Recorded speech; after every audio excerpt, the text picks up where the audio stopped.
مشائخ سادات اساتذہ ملت حاضرین اہل سنت و جماعت السلام علیکم ورحمۃ اللہ وبرکاتہ۔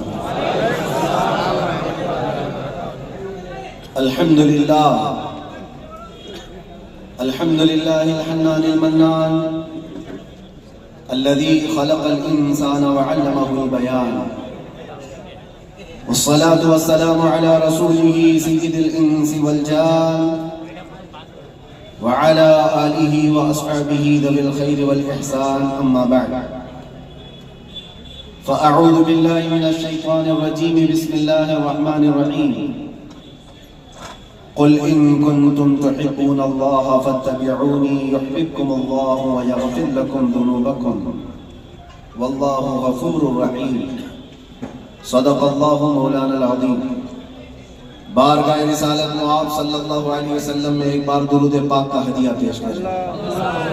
اللہم صلی علی سیدنا و مولانا محمد وعلی الجزل والکرم وآلہ واصحابہ الکرام وابنہ الکریم وبارک وسلم صلاة دائمة سرمدا ابدا۔ عزیزان گرامی وقار،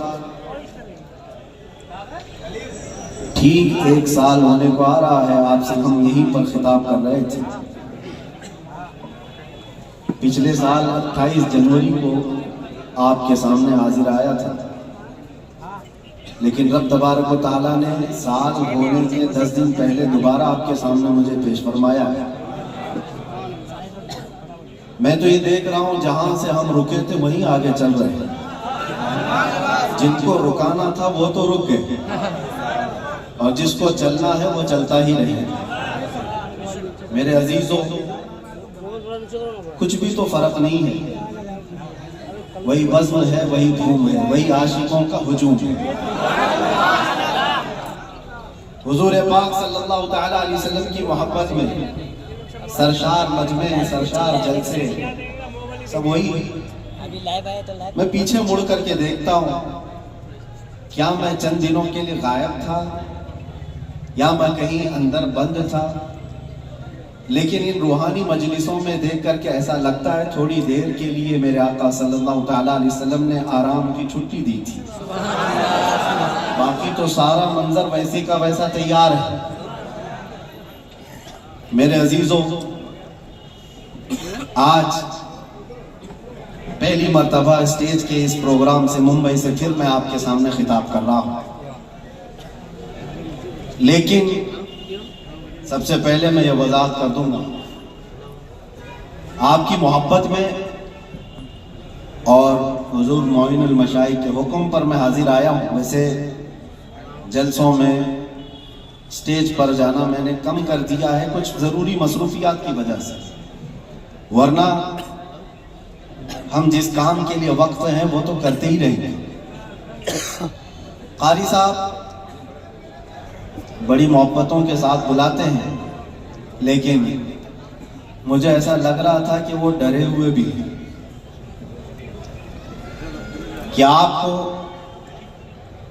یہاں ممبئی کی اس جگہ پر ہارٹ آف سٹی،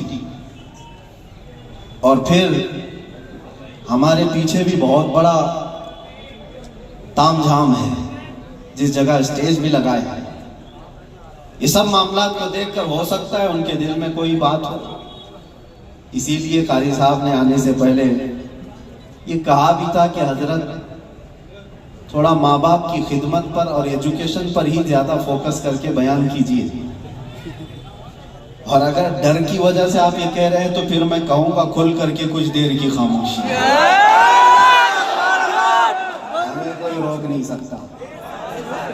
اگر دل میں خوف ہے تو میری جان بھی چلی جائے، میں قدم مصطفیٰ سے ایک بال برابر بھی ہٹنے کو تیار ہوں۔ ایجوکیشن کی بات کر رہے ہو، ماں باپ کی خدمت کی بات کر رہے ہو، ہم کون سی نافرمانی کی بات کر رہا تھا؟ لیکن ہمارا مسلک اور ہمارا مذہب اور ہمارا زندگی کا دستور یہ ہے، انہیں جانا انہیں مانا، نہ رکھا غیر سے کام، للہ الحمد میں دنیا سے مسلمان گیا۔ ڈر اور خوف اپنے دل سے نکال۔ میرے عزیزوں، وہ جملے جو دوسرے ہم سے چھین نہ سکے، آپ کیا چھین سکیں گے؟ آپ تو اپنے ہیں، آپ حضور پاک صلی اللہ علیہ وسلم کی محبت میں سرشار ہیں۔ میں ایک بات جانتا ہوں، جو حضور کا غلام ہوگا وہ ماں باپ کا خادم بھی ہوگا، وہ جاہل نہیں رہ سکتا، وہ علم کے میدان میں بھی شہسوار ہوگا۔ اور اگر حضور پاک صلی اللہ تعالیٰ علیہ وسلم کی محبت دل میں پوری نہیں آئی ہے، ہر برائی آ سکتی ہے، ہر برائی کی جڑ ہے یہ۔ اپنے دل کو خالی رکھا اور دنیا کی محبت سے بھر کر رکھا ہے، ورنہ جو ان کی بارگاہ میں جھک گیا ہے، ایک عرب نے آدمی کا بول بالا کر دیا، خاک کے ذروں کو ہمدوش سریا کر دیا۔ کیا نظر تھی جس نے، خود نہ تھے جو راہ پر اوروں کے ہادی بن گئے، کیا نظر تھی جس نے مردوں کو مسیحا کر دیا۔ اس نبی رحمت صلی اللہ تعالیٰ علیہ وسلم کی نگاہ ناز جس پر پڑی ہے، زمانہ پہلے حبشی کہتا تھا، لیکن اب چاند بھی اس بلال پر رشک کیا کرتا ہے، جس کو فارس سے آئے ہوئے لوگ دیکھتے تھے کہ ہجرت کر کے آیا ہوا بے گھر ہے، لیکن نبی پاک کی غلامی نے انہیں سلمان فارسی بنایا۔ وہ کون ہے؟ جس کو اللہ کے رسول صلی اللہ تعالیٰ علیہ وسلم کی خدمت نے فاروق اعظم بنایا ہے، صدیق اکبر بنایا ہے، حیدر کرار بنایا ہے، ذوالنورین بنایا ہے۔ یہ ساری نسبتیں ایک مصطفیٰ کریم کے دامن سے وابستہ ہیں، اور ان سے پھرے جہاں پھرائی کمی وقار۔ ایک بات یہ سمجھ کر کے چلیں، نقطہ ہماری گفتگو کا ایک ہی ہے، اس لیے کہ میں نے زندگی میں دیکھا، آپ جو کہہ رہے ہیں یقیناً اس پر فوکس ہونا ضروری ہے۔ ہماری قوم کو جہالت سے نکالنا ہے، نشہ سے بھی نکالنا ہے، قوم کی بچیوں کو بے پردگی سے نکالنا ہے، علم کی طرف بھی بڑھانا ہے، لیکن ساری بیماریوں کا علاج کیا ہے؟ ایک آدمی ہوتا ہے، شوگر بھی ہے، بی پی بھی ہے، اور ایسیڈیٹی بھی ہے، آنکھوں کی کمزوری بھی ہے، مائیگرین بھی ہے، پتہ نہیں کیا کیا بیماریاں لے کر بیٹھا ہے، اور ان سب بیماریوں کے علاج کے لیے ہر ایک جگہ ایک اسپیشل ڈاکٹر ہے، وہ اپنے اپنے فن کا ماہر۔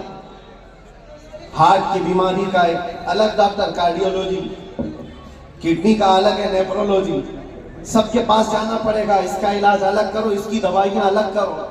ڈاکٹر اقبال نے کہا تھا، میں نے اپنے قوم کی بیماریاں دیکھی، یہ زوال پذیر ہے، پیچھے کی طرف جا رہی ہے، لیکن یورپ کو ترقی کرتے دیکھا۔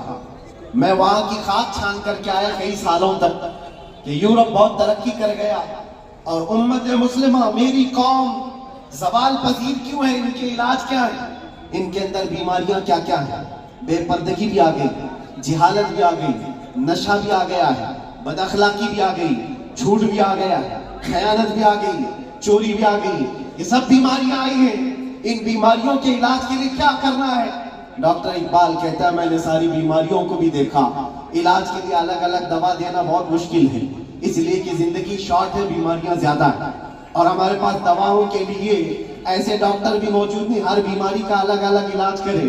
پھر ڈاکٹر اقبال کہتا ہے، اس امت کے درد اور اس کی امت کی بیماری کا علاج مجھے ایک ہی جگہ ملا، ایک ہی نقطے میں ملا، ایک ہی پڑیا میں پورا علاج ملا۔ پوچھا وہ علاج کیا ہے؟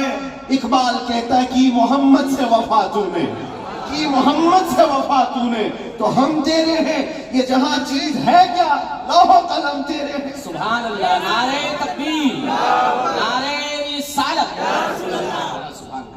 میرے آقا صلی اللہ تعالیٰ علیہ وسلم نے فرمایا، آپ کا حکم سر آنکھوں پر، جس بات کو کہنا ہے وہ میں کہوں گا ضرور، جس چیز پر فوکس کرنا ہے وہ کہیں گے ضرور، لیکن میرے لیے زیادہ عظیم یہ ہے کہ آپ نے جو کہا ہے اس سے زیادہ میں حضور نے کیا کہا وہ دیکھتا ہوں۔ نبی پاک صلی اللہ تعالیٰ علیہ وسلم نے کیا فرمایا کہ کس چیز پر بات کرنا چاہیے اور اپنی اولاد کو کیا سکھانا چاہیے، اس پر ہم بات کرتے ہیں۔ اور رسول کریم صلی اللہ تعالیٰ علیہ وسلم کیا فرماتے ہیں؟ نبی پاک صلی اللہ علیہ وسلم نے فرمایا، علموا اولادکم ثلاث خصال، اپنے بچوں کو 3 عادتیں سکھا دو، 3 عادتیں سکھا دو۔ اس میں 3 عادتیں کیا ہیں؟ نبی پاک صلی اللہ علیہ وسلم فرماتے ہیں، نمبر 1، حب نبیکم وحب اہل بیتہ وتلاوت القرآن الکریم۔ 3 چیزیں حضور فرماتے ہیں، سب سے پہلی چیز اپنے بچے کو سکھاؤ تو اپنے نبی کی محبت سکھاؤ، سبحان اللہ، اپنے رسول سے محبت۔ پھر دوسری کیا ہے؟